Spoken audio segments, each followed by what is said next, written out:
abençoe a sua vida, a sua casa, a sua família, que vocês possam estar protegidos e guardados pelo Senhor. Hoje eu quero falar sobre algo muito importante, o verdadeiro significado da Páscoa.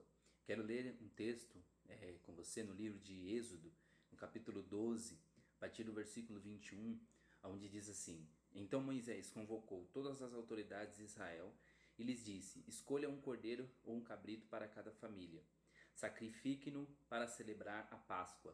Molhem um feixe de isopo no sangue que estiver na bacia e passem o sangue na viga superior e nas laterais das portas. Nenhum de vocês poderá sair de casa até o amanhecer. Quando o Senhor passar pela terra para matar os egípcios, verá o sangue na viga superior e nas laterais das portas e passará sobre aquela porta e não permitirá que o destruidor entre na casa de vocês para matá-los. Obedeçam a essas instruções, como decreto perpétuo para vocês e para os seus descendentes. Quando entrarem na terra que o Senhor prometeu dar a vocês, celebrem essa cerimônia. Quando seus filhos perguntarem o que significa esta cerimônia, responda-lhes: é o sacrifício da Páscoa ao Senhor, que passou sobre as casas dos israelitas no Egito e poupou nossas casas quando matou os egípcios. Então o povo curvou-se em adoração. Depois os israelitas se retiraram e fizeram como o Senhor tinha ordenado a Moisés e Arão. Então à meia-noite o Senhor matou todos os primogênitos do Egito, desde o filho mais velho do faraó, herdeiro do trono, até o mais velho do prisioneiro que estava no calabouço, e também todas as primeiras crias do gado.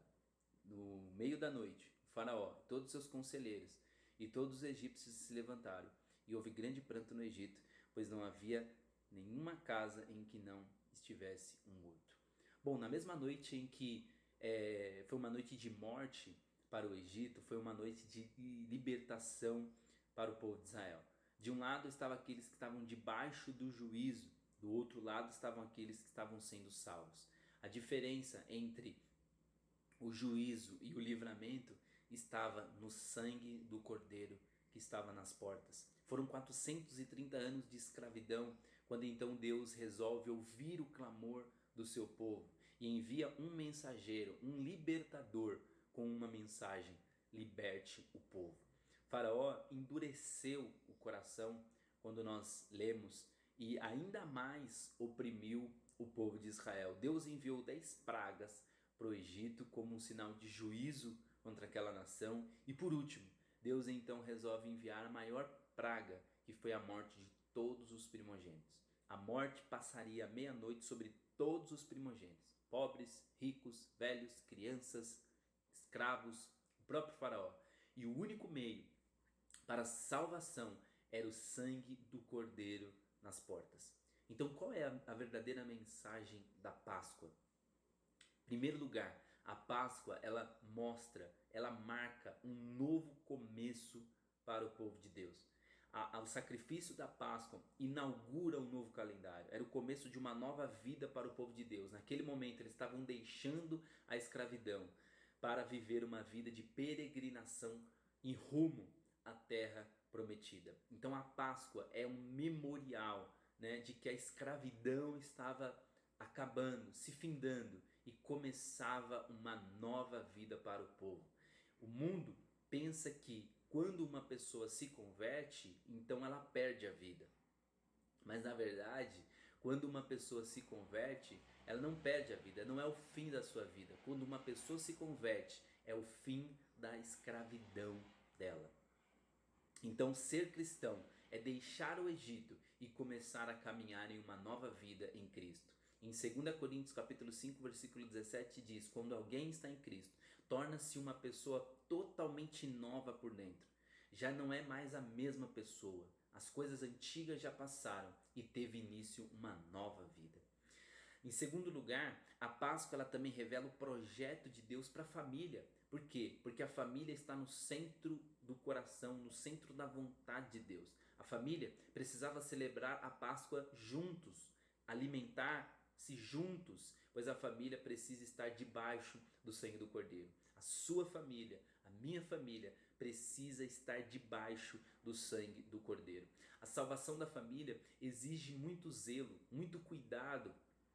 É muita oração, muito clamor, uma batalha espiritual para que Deus proteja o seu pai, a sua mãe, seus filhos, toda a sua família. Porque o que aconteceria se algum dos pais israelitas deixassem os seus filhos fora de casa naquele dia? Será que eles seriam salvos?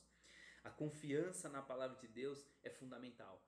A confiança naquilo que Moisés tinha dito para eles em relação ao sangue nas portas era fundamental. Porque imagine se algum pai de família dissesse: não, nós não vamos matar o cordeiro, nós não vamos sujar a nossa casa com sangue.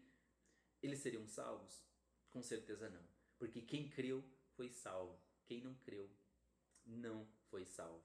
Então imagina se um pai dissesse assim: nós não vamos passar o sangue nas portas, vamos colocar o sangue atrás para que ninguém possa ver.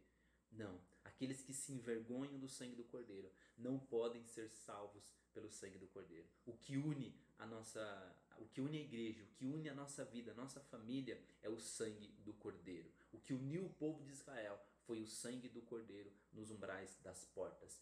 Um só povo por meio do sangue do Cordeiro.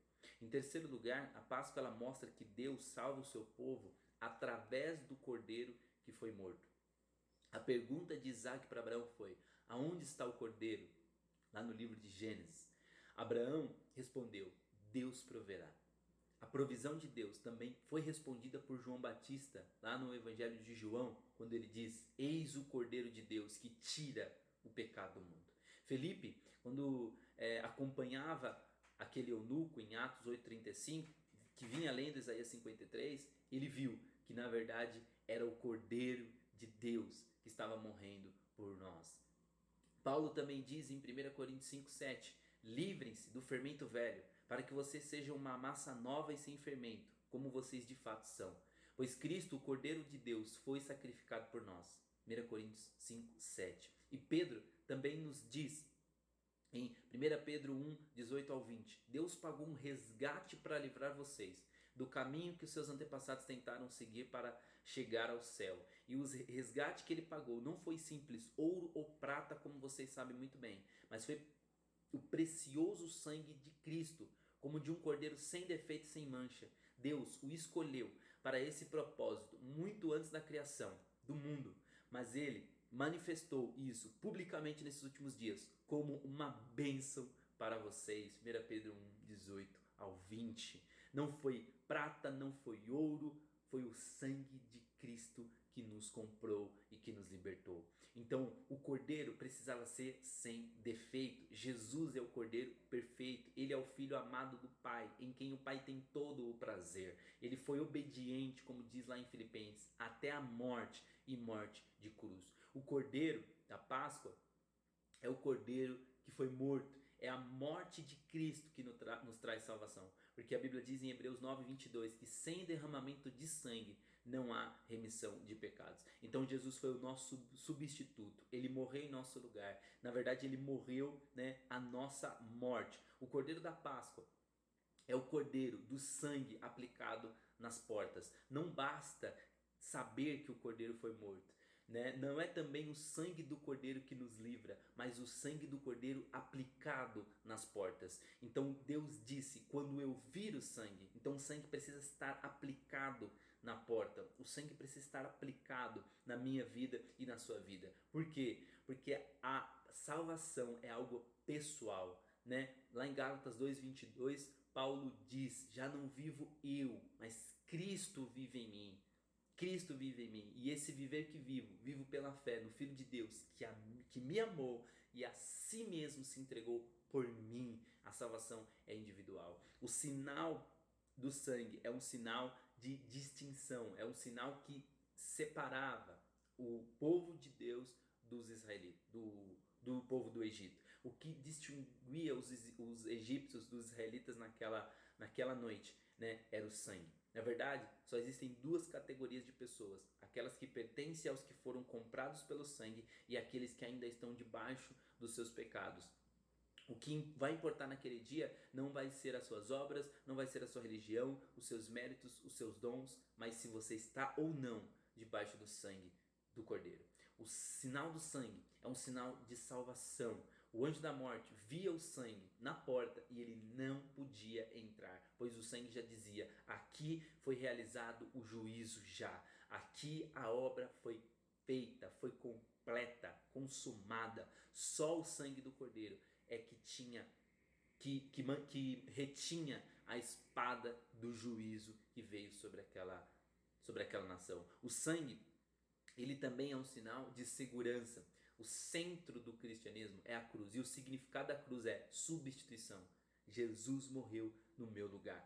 Cristo morreu por nós. Ele carregou os nossos pecados no seu próprio corpo. O castigo que nos traz a paz, diz o livro de Isaías, estava sobre ele. Então, no sangue de Cristo, nós temos segurança, nós temos perdão, nós temos purificação.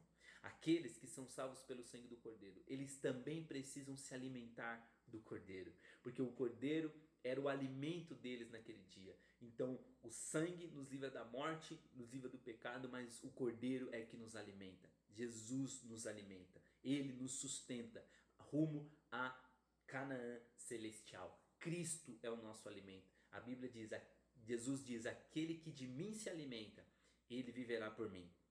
E qual que era o conteúdo da refeição naquela noite? A Páscoa era feita do cordeiro assado, das ervas amargas e do pão sem fermento. E todos eles, simbolicamente, eles mostram algo muito importante para nós. O cordeiro assado no fogo representa o nosso cordeiro que sofreu no fogo da justiça de Deus.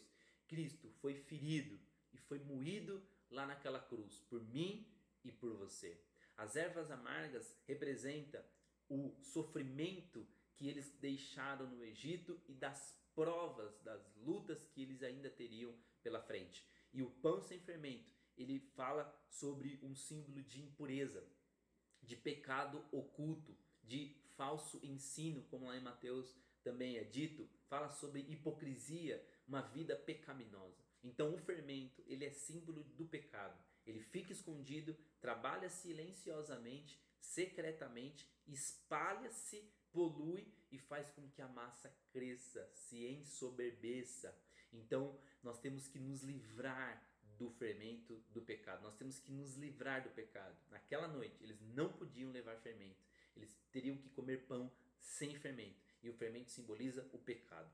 Você está debaixo do sangue do Cordeiro?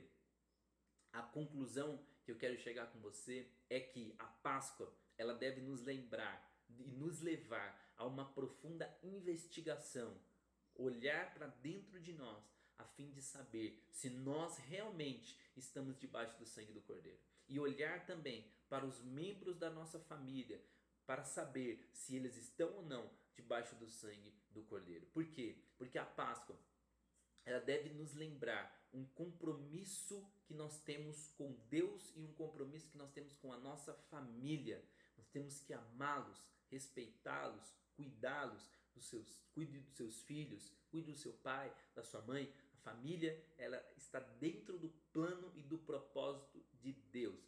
E Ele ama a sua família. Quem é Ele? Para nós, Ele é o Cordeiro que foi morto em nosso lugar. A Páscoa, ela deve nos levar a uma profunda adoração, a uma reflexão, a nós nunca nos esquecermos que o Cordeiro de Deus pagou um preço pela nossa salvação. Nunca se esqueça que o verdadeiro significado da Páscoa é o Cristo que morreu por nós e ao terceiro dia ele ressuscitou e ele está vivo pelos séculos dos séculos. E em breve, muito em breve, ele virá para nos buscar. A Bíblia diz: aquele que há de vir virá e não tardará. Então, que você possa sempre lembrar do verdadeiro significado da Páscoa, orar pela sua família, orar pela sua casa, para que o sangue do Cordeiro possa estar sobre a vida dele. Então quero orar com você agora, orar pela sua família, orar pela sua casa, para que o sangue do Cordeiro venha estar sobre cada um. Pai, eu quero orar por esta pessoa que está assistindo esse vídeo agora. Ó Deus, eu oro pela sua família, pela sua casa. Ó Deus, eu peço que o sangue do Cordeiro que foi morto possa estar sobre a vida de cada um deles, Pai. Nós sabemos que o Senhor morreu no nosso lugar e o Senhor ressuscitou ao terceiro dia. O Senhor é vida, Pai. Então que o Senhor venha trazer vida para este lar, que o Senhor venha trazer segurança para esta casa, que o Senhor venha trazer proteção, Pai. Em nome do Senhor Jesus, nós sabemos que a Páscoa, ela significa libertação. Ó Pai, que nós possamos viver, ó Deus, uma libertação, meu Pai, nesses dias. Ó Pai, ajuda, Senhor Jesus, cada família, cada pessoa, Pai, que está assistindo esse vídeo, que precisa ser alcançado pelo Teu poder, pela Tua graça, Pai. Eu oro no poder do Teu nome. Eu oro para que o Senhor alcance cada família, cada lar, Pai, e que o Teu sangue, Pai, possa cobrir essas pessoas, que o Teu sangue possa estar sobre a vida de cada uma delas. É o que eu te peço em nome de Jesus. Que Deus abençoe a sua vida. Se você gostou desse vídeo, então dá um like, dá um curtir, compartilha. Se você ainda não é inscrito, se inscreva no canal. Que Deus continue abençoando a sua família, a sua casa, em nome de Jesus. E lembre-se, aquele